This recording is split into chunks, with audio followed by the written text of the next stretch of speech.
What's up mga burlasoy?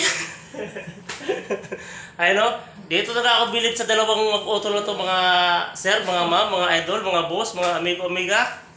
Pag sinabihan mo, talagang action agad. Ito yung papalit kay ano eh.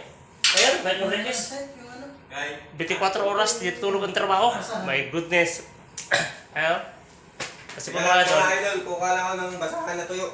Sa punta mo eh, sa punta. Nawala man. Ito yung idol ko na pinakamalupit oh. Si Action Man. Para tong si ano eh, si Mike Enriquez eh. Pag sinabihan mo, 24 oras talaga, di pwedeng tigawin yan. Pero tinan mo. Idol, kuha ka na idol. Yung idol ko, ayun, kung mobile na nakatalikod man, my goodness. Ayun oh. Mabuti. Ito yung kwarto dito oh. Tinanggalan lang sa pen.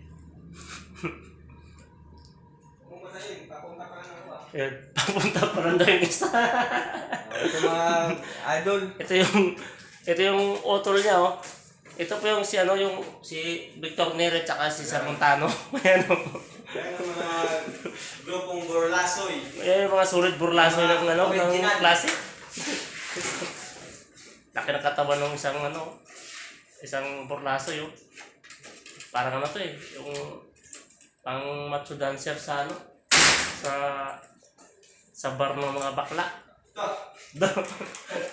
Mukhang tingting man ng idol ko nung gusto yung aircon. Bakit kaya? Ano nangyari dyan? Yung idol ko parang sumilip lang ng butas ng kapitbahay ah. Nice idol. Tingnan mo na. Okay na yan, Teng? Okay. Ano yan? Haba na yung ating Ano? Oh. Yung dress. Huwag ka paano na dyan. Huwag mo iwanan yung idol natin. mababa natin yung ating content para mababa yung viewers. Yan po ay ng viewers. viewers. Nakangala yung mag-hawak ng cellphone mo. Tama na yan. Ganun talaga. My goodness. Yan.